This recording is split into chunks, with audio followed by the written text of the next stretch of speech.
Pemirsa, saya berada di salah satu ruangan sosok yang merupakan penanggung jawab, pengendali, apapun bahasanya, pangan dan pertanian di Kabinet Merah Putih. Siapa beliau? Saya akan segera menemuinya. Berikut ini.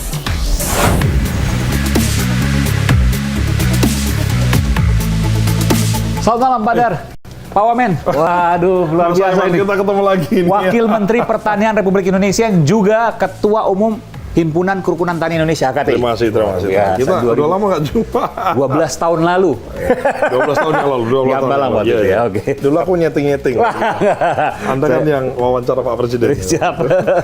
Dan luar biasa waktu itu pertama kali saya ke Hambalang. Iya.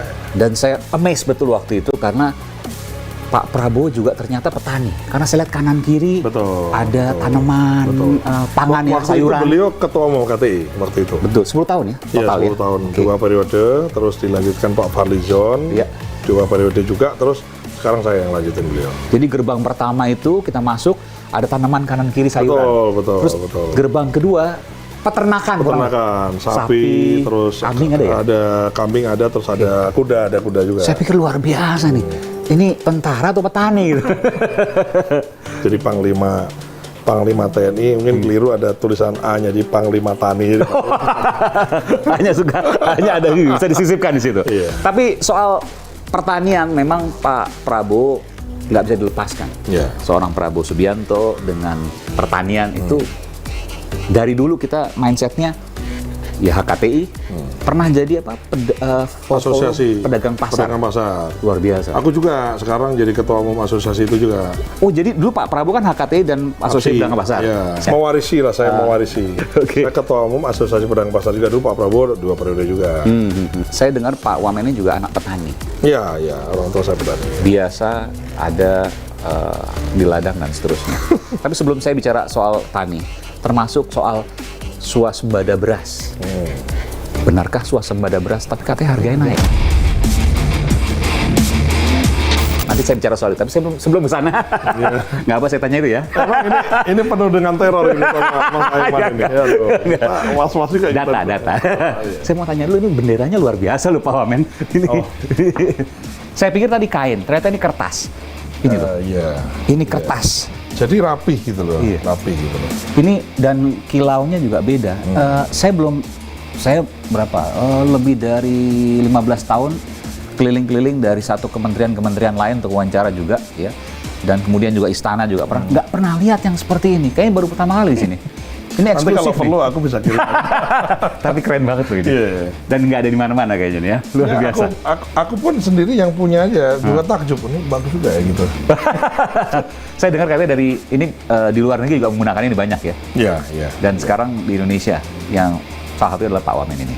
Alhamdulillah. Ternyata jeli juga matanya ya. Waduh. Saya ingin tanya tapi tadi pertanyaan yang mengganjal saya Pak Wamen. Kemarin sempat ramai juga di Rakyat Bersuara. Kita ini swasembada pangan atau swasembada beras sih? Mas Engman, yang kita kritik itu adalah pernyataan pemerintah, dalam hal ini Presiden, soal swasembada pangan, which is impossible, karena swasembada pangan belum terjadi.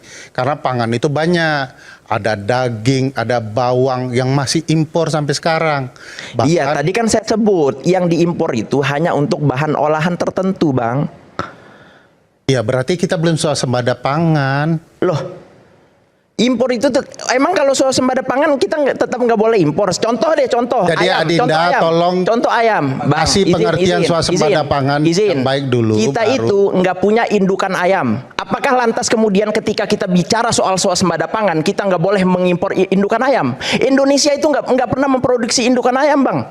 Dan itu dilakukan saya impornya berharap dari Amerika. Anda menghentikan itu karena nanti Anda malu dengan ekonom dan para petani. Karena menjelaskan swasembada pangan, Anda salah. Kalau harga beras itu betul-betul jadi bagian terhadap jumlah kuantitas beras, maka ketika swasembada, relatif harga beras itu pasti turun. Itu kejujuran data sebenarnya. Mas Aiman perlu tahu data.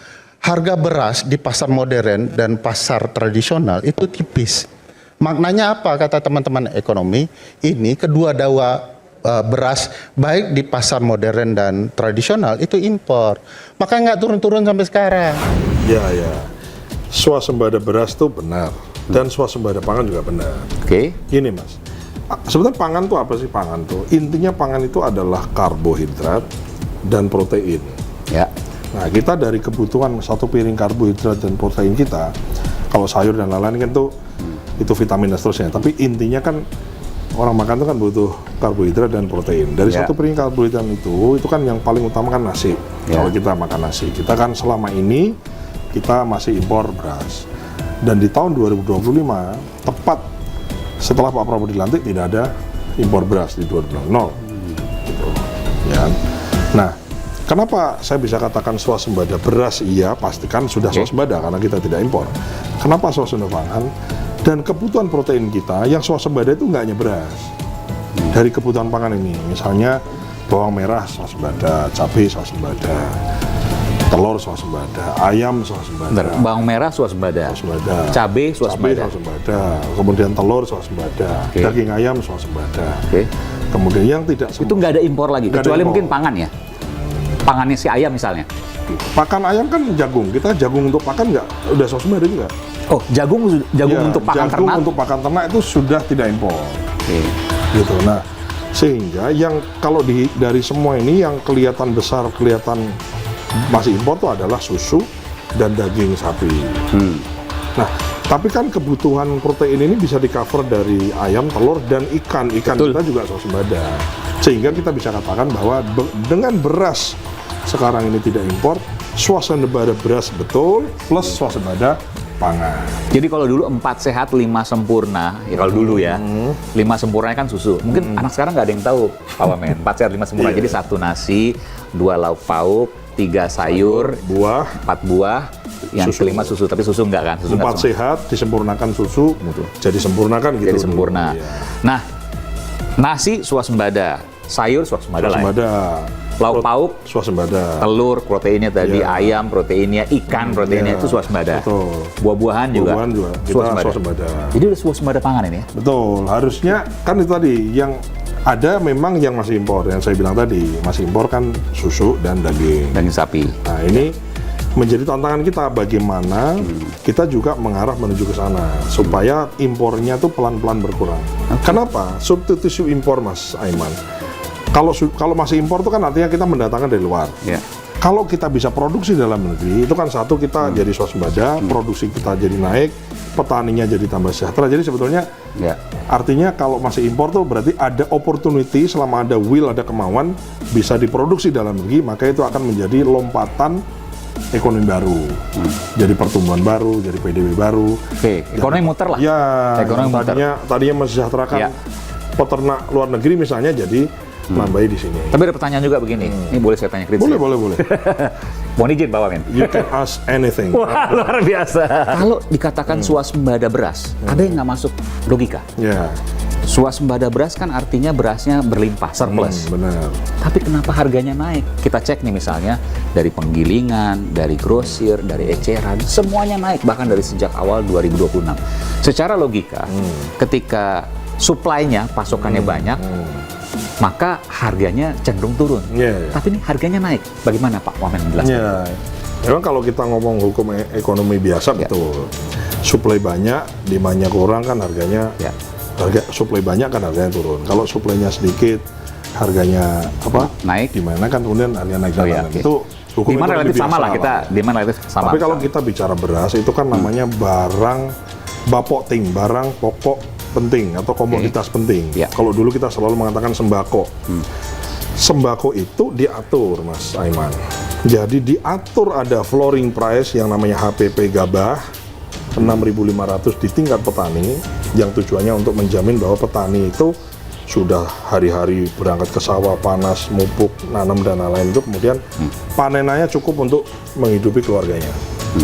Jadi HPP gabah kita panen di sawah kan 6.500 dan secara konsekuen sudah diputuskan Presiden dinaikkan jadi 6.500 dan secara konsekuen kemudian law enforcement-nya kemudian diterapkan untuk selain Bulog semua pedagang harus beli gabah panen di sawah 6.500 minimal. Oke. Oke.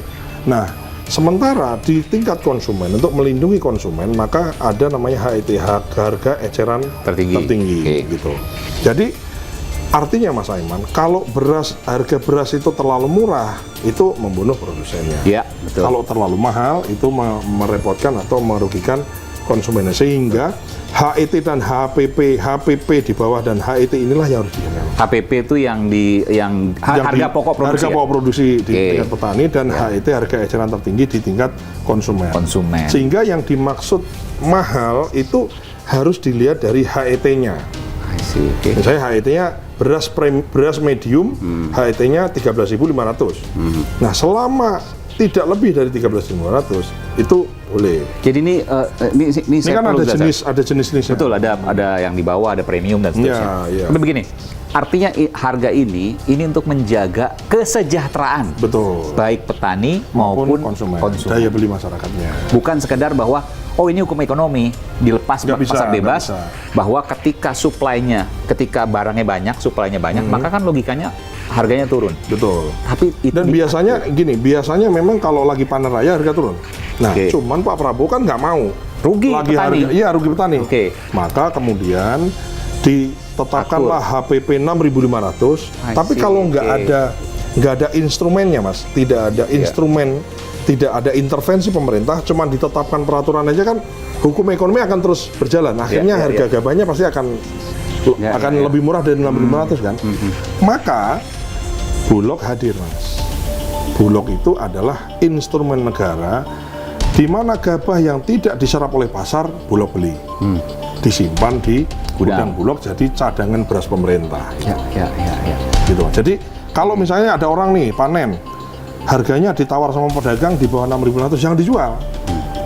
Lapor sama babinsanya, lapor sama kepala desanya, nanti Bulog datang beli 6.500. Tapi kalau dia panen terus ada pedagang beli lebih mahal dari 6.500, jual aja. Nggak ada kewajiban juga beli jual di Bulog. Jadi Bulog itu membeli gabah di tingkat petani minimal 6.500. Kalau pedagang membeli lebih mahal dari 6.500 boleh. Kan jadi pertanian lebih sejahtera kan. Tapi minimal negara. Tapi kasihan konsumen dong, nanti dia kan naikin. Nah, tapi kan ini kadang-kadang kan dia jualannya jual beras premium gitu Mas. Terus kadang dikasih dikasih ada ruang untuk naikin harga dikit lah, karena memang beras premium. Sehingga yang dimaksud rata-rata masyarakat Indonesia, jutaan masyarakat Indonesia ini, Mas, itu sebagian besar atau hampir semua, mungkin sedikit yang makannya beras premium itu sedikit. Jadi yang dimaksud harga stabil itu adalah harga beras medium yang menjadi acuan. Kita periksa. Bahkan kalau ada yang menjual di atas HET, kita periksa, Mas. Oh, itu bisa? Kita Itu periksa. pidana, Nanti ada nggak sampai pertama ada peringatan tertulis. Nanti kalau masih melanggar bisa dicabut izin usahanya. Kalau memang dia ada kesengajaan nimbun dan lain merugikan kepentingan, itu bisa pidana. Karena ada Satgas Pangan juga di Ada Satgas penegak Pangan, hukumnya. sehingga kita Kementerian Pertanian, Perdagangan, Badan Pangan Nasional, dan Satgas Pangan Polri itu kita pastikan di tingkat petani dibeli dengan harga yang baik, dan pastikan di pasar-pasar, di toko-toko menjual beras dengan harga yang baik. Oke, ini bukan hanya sekedar menjaga stabilitas keberadaan barangnya. Itu terjadi di beras. Tapi everybody happy. Betul, itu terjadi di beras, Mas. Terus jagung, bawang merah, bawang putih, cabai, kemudian gula pasir. Itu namanya sembako tadi. Gula pasir, belum swasembada kan gula pasir. Gula pasir yang untuk konsumsi sudah. Konsumsi biasa. Itu artinya yang dijual, yang dipakai buat bikin teh dan lain-lain itu sudah. Kecuali yang masih industri. impor adalah gula industri. Oh, jadi rumah tangga gula pasirnya tuh sudah swasembada. Sudah swasembada. Wow.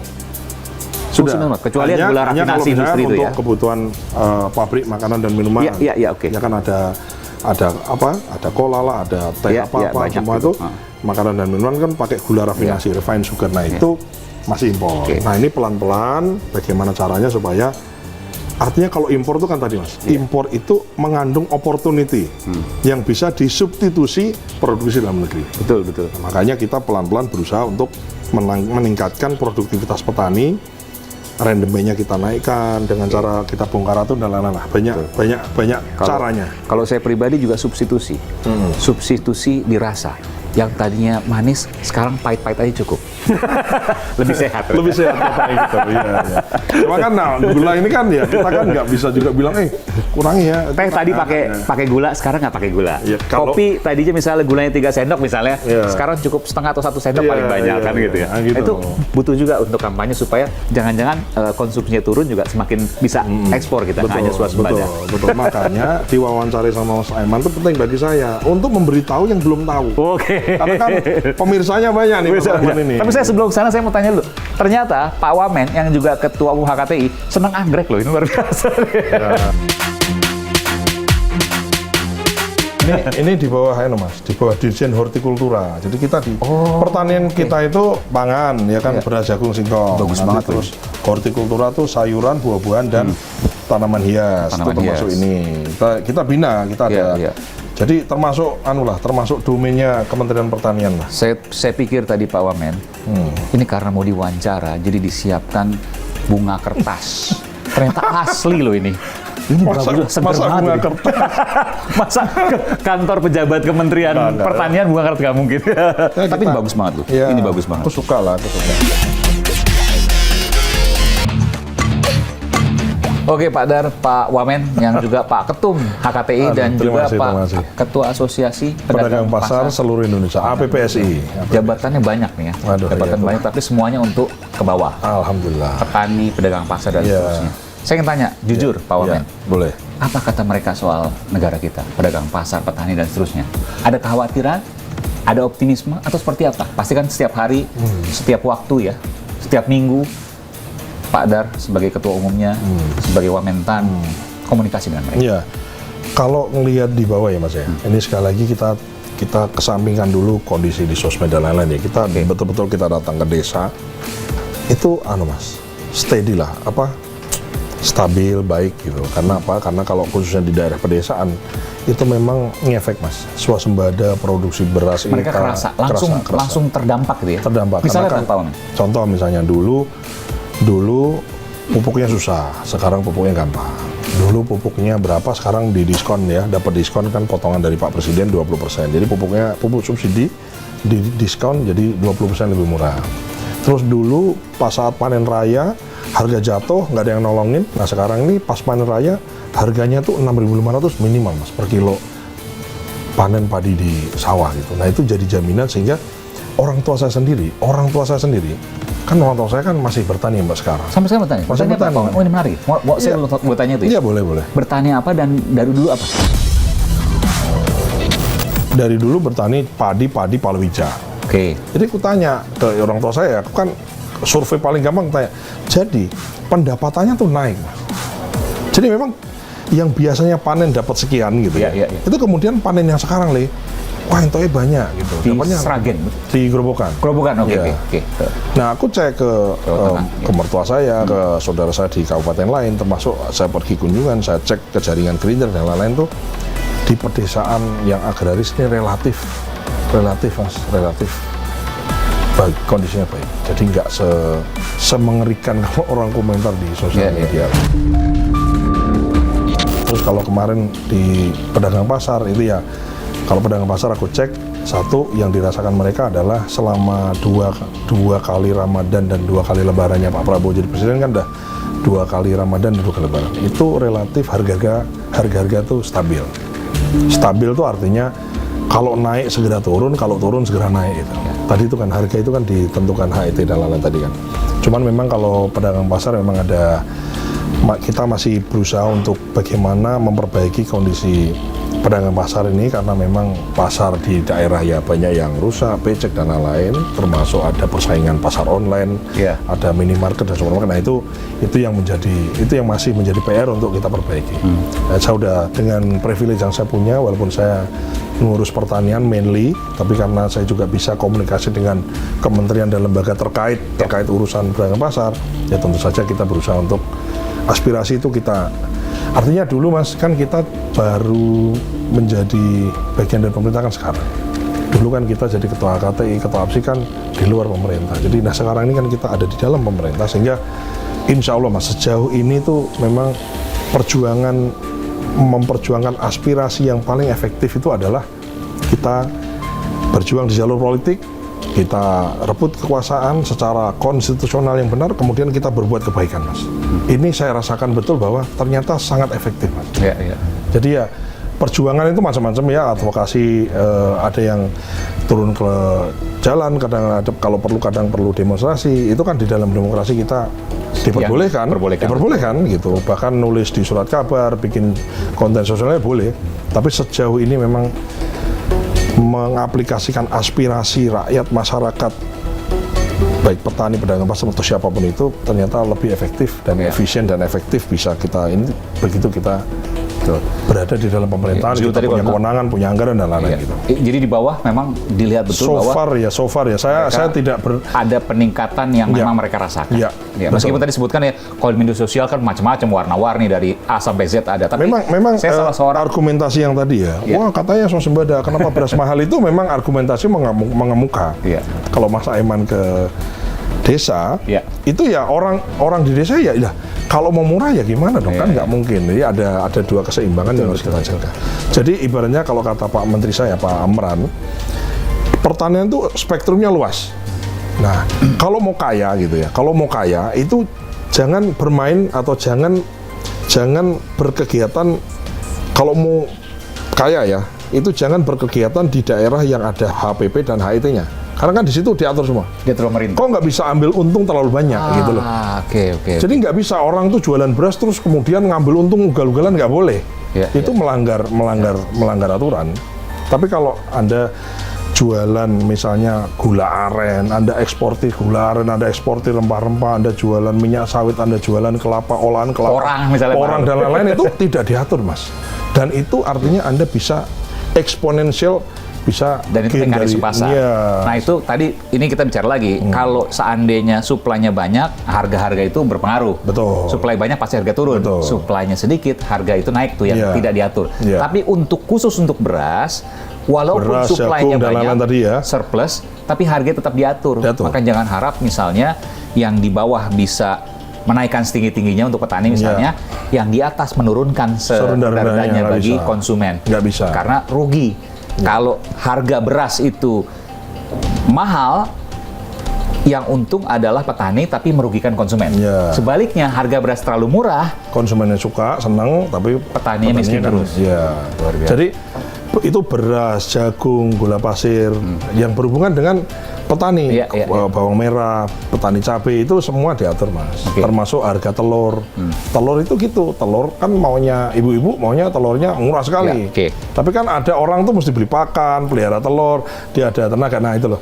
Jadi ada space, ada koridor yang harus dijaga, HPP dan HIT tadi, sehingga tidak bisa orang tuh kemudian kaya mendadak dengan ugal-ugalan naikin harga di komoditas penting tadi. Itu saya kira penting untuk disampaikan. Dan ini penting juga. Jadi kalau tadi saya bilang sedikit saya singgung soal media sosial, ya memang nggak bisa dijadikan patokan. Betul. Karena saya tunggu mungkin banyak kontroversi. Saya menyampaikan bahwa saya ada salah satu orang yang tidak percaya Vox Populi, Vox Dei.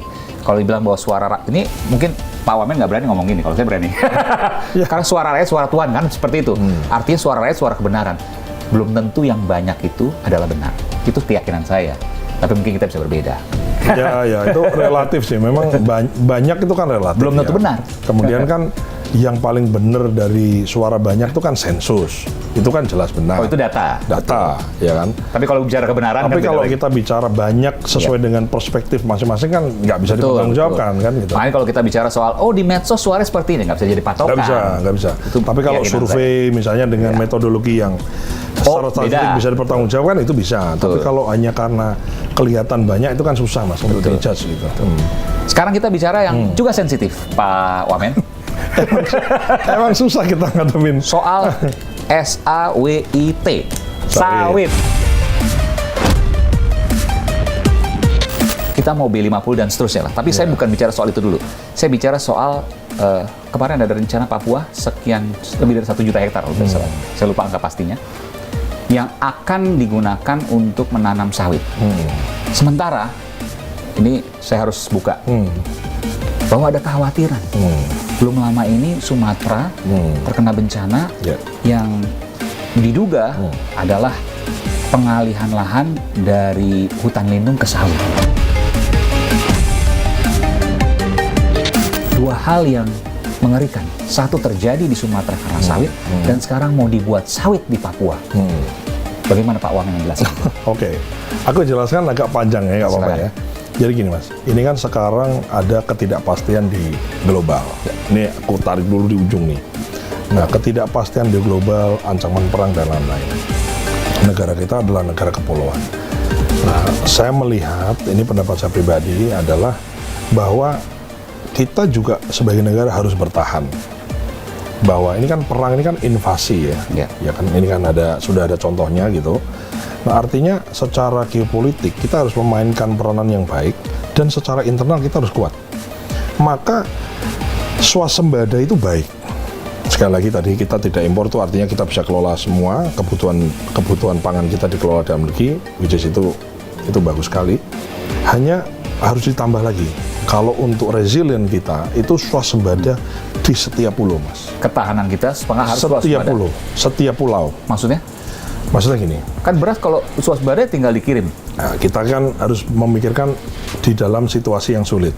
Oke. Misalnya kalau dalam situasi perang, maka kan tidak mungkin kita, tidak mungkin kita perang di pulau mana kita kirim pasukan dari pulau lain, kirim beras dari pulau lain, kirim apa dari nggak bisa. Kayak Hormuz tadi ditutup, repot kita gitu. Nah, sehingga dalam jangka yang ini masalah mitigasi risiko risiko itu kita berharap tidak terjadi, tapi kita harus persiapan kali-kali, siapa tahu kan gitu. Maka harus swasembada itu baik. Sekarang pun udah bagus, dan kita mau tingkatkan swasembada itu ada di setiap pulau. Merata tiap pulau. Tiap pulau. Jadi kita kalau terjadi apa-apa yang tidak kita inginkan, di pulau itu cukup pangan, di pulau itu cukup energi, biodiesel, berapa, energi, etanol, pangan, energi dan pangan. Oh, bentar, saya merinding juga nih. Jadi ini belum pernah diungkapkan sebelum ini.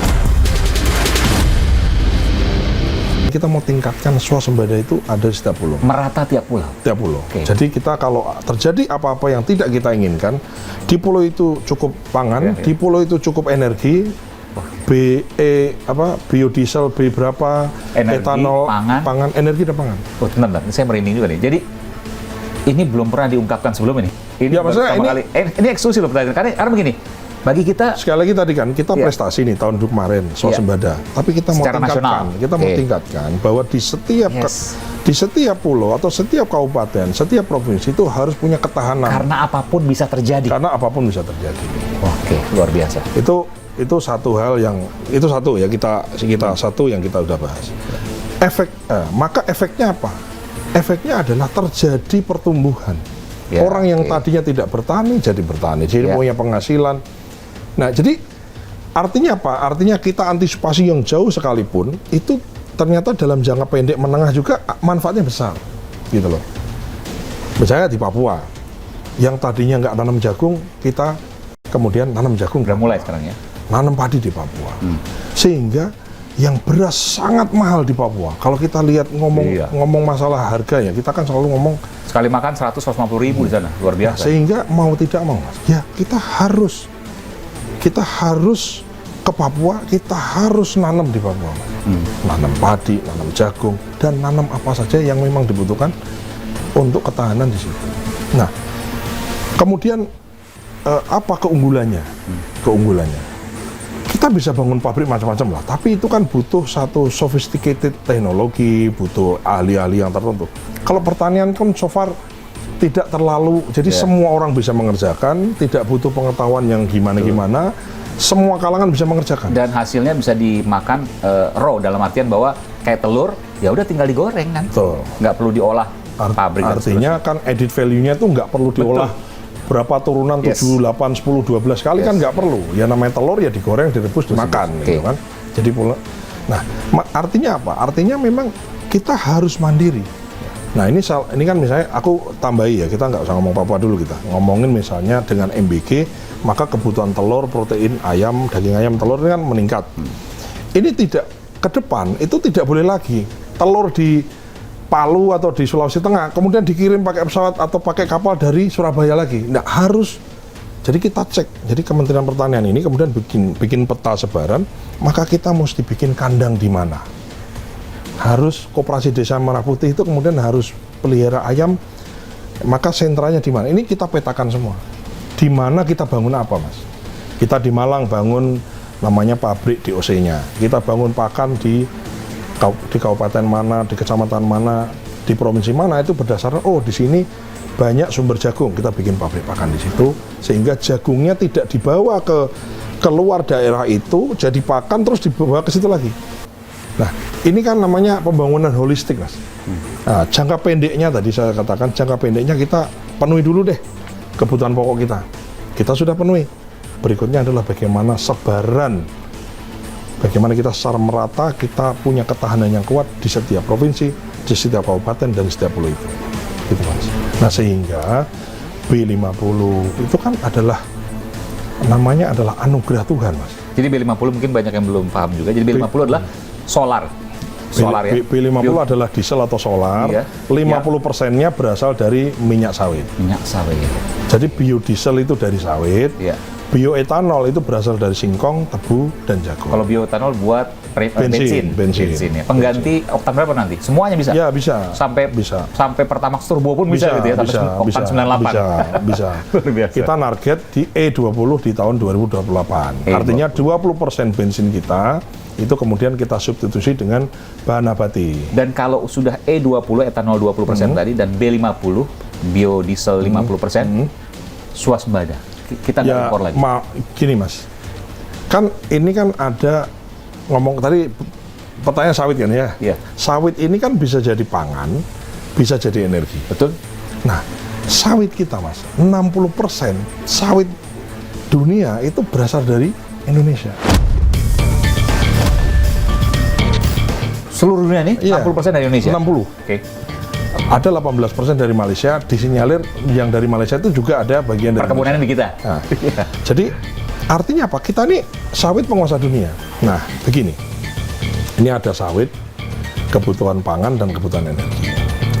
Nah, kita ngomong sawit nih. Nah, artinya, Mas, karena kita adalah produsen utama, kalau sawit kita ini bisa kita convert jadi energi dan jadi pangan, kita ini bisa atur, Mas, harga biodiesel lagi mahal, jadiin biodiesel.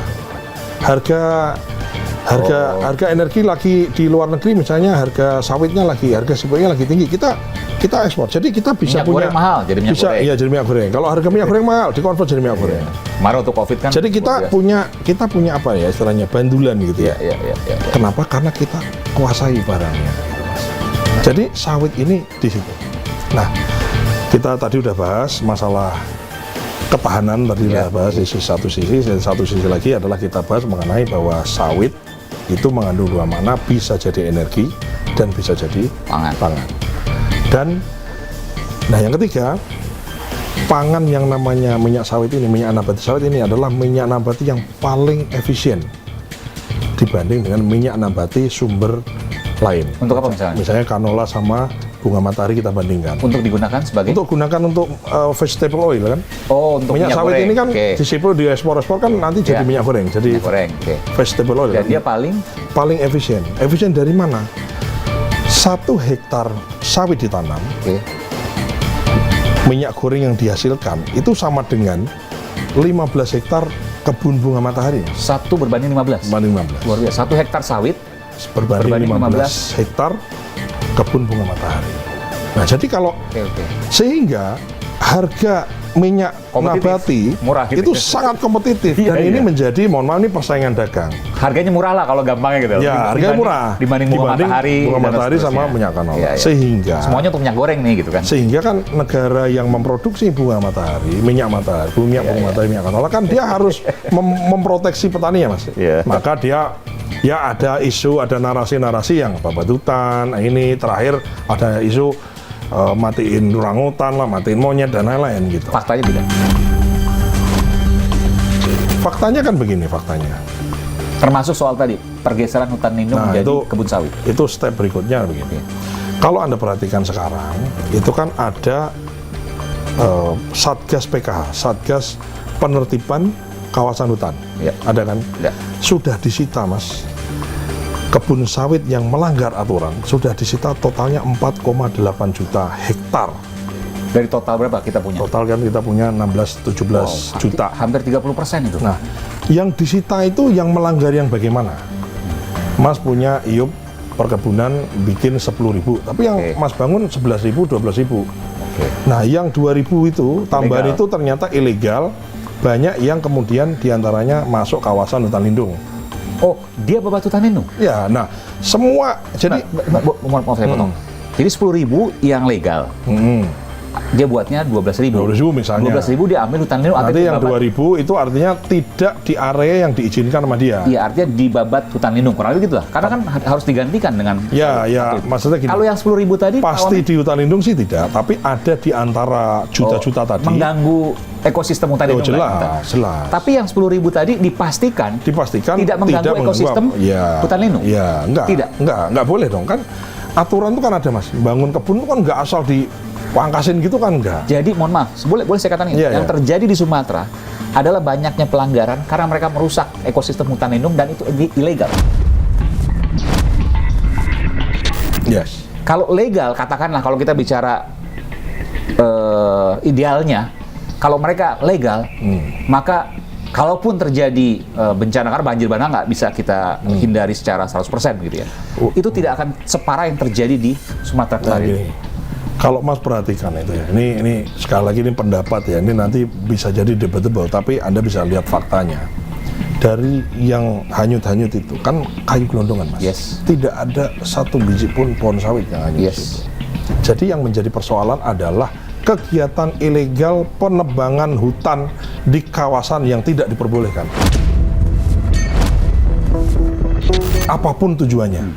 Apakah dia tujuannya memang nyolong kayu? Oke. Apakah tujuannya memang mau nanam apa? Ya. Jadi kemudian disalahkan seolah-olah itu salahnya sawit semua kan. Jadi maksud saya gini, sawit itu kan setelahnya, Mas. Yang salah itu adalah Anda atau seseorang menebang pohon di kawasan konservasi air, di kawasan hutan lindung yang memang nggak boleh ditebang. Oke. Tapi ada orang nebang itu. Oke. Itu yang itu yang sekarang diusut, perusahaan izinnya dicabut semua, kemudian sekarang sedang diperiksa. Saya tanya begini, Gitu loh. Pak Wamen. Apakah pemerintah juga terbuka ketika memberikan izin yang legal tadi untuk kemudian didatangkan misalnya LSM, jurnalis, atau siapapun secara terbuka, lihatlah ini dibangun di tanah yang memang bisa dibangun, bukan mengganggu ekosistem hutan lindung. Iya dong, pasti dong. Terbuka. Pasti dong. Pasti kan namanya izin itu kan nggak mungkin kemudian asal Dan dengan mudah bisa dipetakan. Karena kan itu namanya hutan lindung itu kan ada spesifikasinya. Mungkin nanti di Kementerian Kehutanan nanti ya kemiringan lebih dari sekian derajat itu nggak boleh kan gitu. Ada, Mas. Ada di situ. Termasuk saya tanyakan, Pak Prabowo termasuk, boleh saya tanya nih ya, Pak Prabowo sempat kemudian disampaikan di beberapa media sosial memiliki banyak sekali sawit. Nggak ada kan, nggak punya. Faktanya adalah? Nggak punya. Anda bisa cek kan di Aceh katanya, wah di Aceh ini punya kebun sawit. Nggak ada Pak Prabowo punya Nggak ada kebun sama sawit. sekali.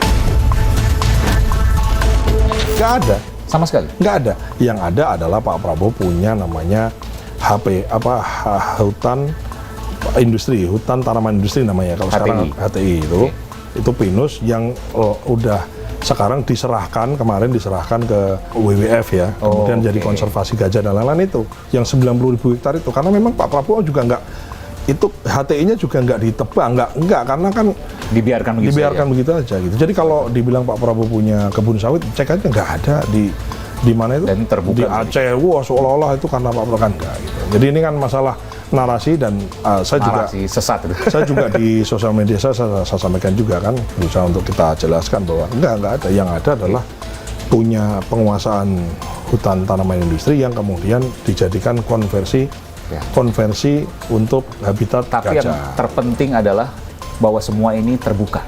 Dalam Iya artian siapa yang kemudian mau mengecek, maka dipersilakan. Betul, terbuka dong Mas, kan terbuka. Nah, kemudian dari yang semua ini, yang bencana ini kan kemudian semua perusahaan diperiksa semua. Siapa yang Iya. menyebabkan Siapa kejadian- melanggar, pemiliknya siapa, dan Iya, seterusnya. iya. Dan dilakukan proses penegakan hukum. Undang hukum kan izinnya dicabut semua, dicabut dulu izinnya, kemudian baru diperiksa. Nah, kembali ke misalnya tadi pertanyaan di Papua, kan ada Merauke itu kan daerahnya hamparan, nggak ada gunung, ya. Kemudian di situ itu rawa. Jadi sebetulnya rawa itu ya nggak bisa diapa-apain. Kalaupun ada pohon ya Anda bisa lihat pohonnya tuh pohonnya kecil-kecil, jarang-jarang. Jadi gini, ini kan perlu juga saya luruskan, yang namanya food estate atau kita cetak sawah, program Kementan tuh nggak kita datang hutan belantara main sikat babat cuma, enggak mas. Kenapa enggak? Saya jelaskan. Orang mau nyetak sawah itu yang dibutuhkan adalah sumber airnya. Karena pupuk bisa kita produksi, bibit bisa kita adakan, tapi yang tidak bisa diadakan oleh manusia itu namanya adalah air. Sehingga nggak mungkin kita naik gunung, hutan belantara di tengah, di ujung, di atas bukit, babatin semua jadi sawah. Itu jelas nggak mungkin, karena nggak ada air di situ. Yang ada air itu pasti di lembah. Nah, di Merauke itu ada, kita seluruh Indonesia ini kita punya potensi sekitar 6-7 juta hektar lahan rawa.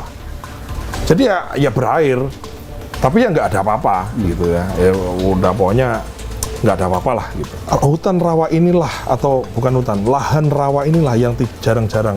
Kalau ada pohonnya ada, bukan berarti itu nggak ada pohonnya, juga ada. Tapi pohonnya tuh kecil-kecil, Anda bisa cek.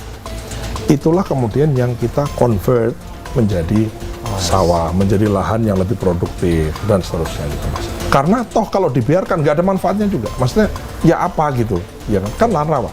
Caranya bagaimana? Lahan rawa itu karena airnya ngendap di situ, sifatnya tanahnya bersifat asam, maka harus disiapkan irigasi, dialirkan, ini kemudian dicetak.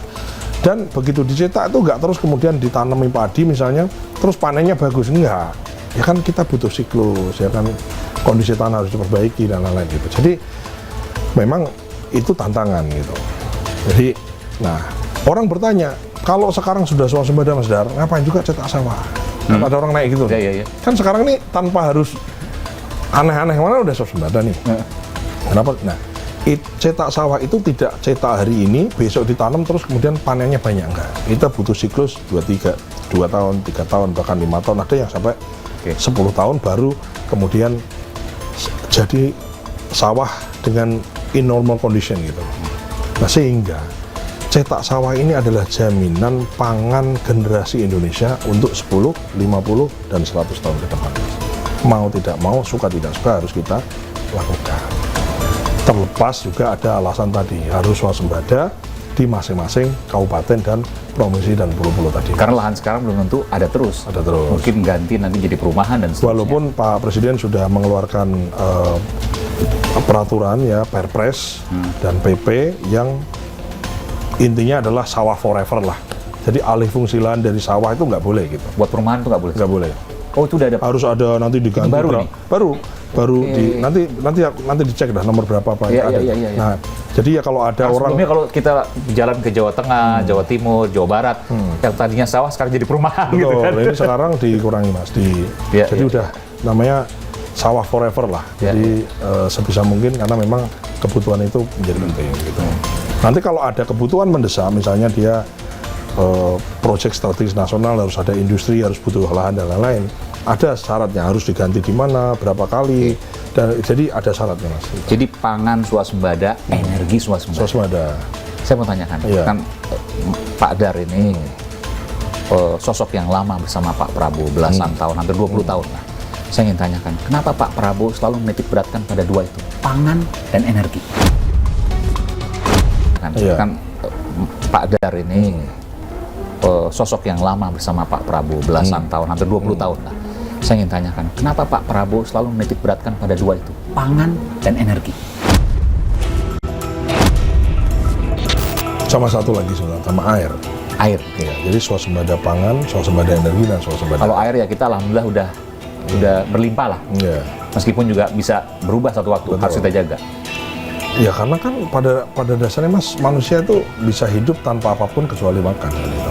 Ya kan? Sekarang kan gitu. Jadi dari semua peperangan dan penjajahan betul. Dan termasuk peperangan di dalam era modern sekarang kan ujungnya kan adalah rebutan resources. Resources itu apa? Energi kah? Pangan kah? Sekarang Iran susah, mayoritas negara kita alhamdulillah berkah.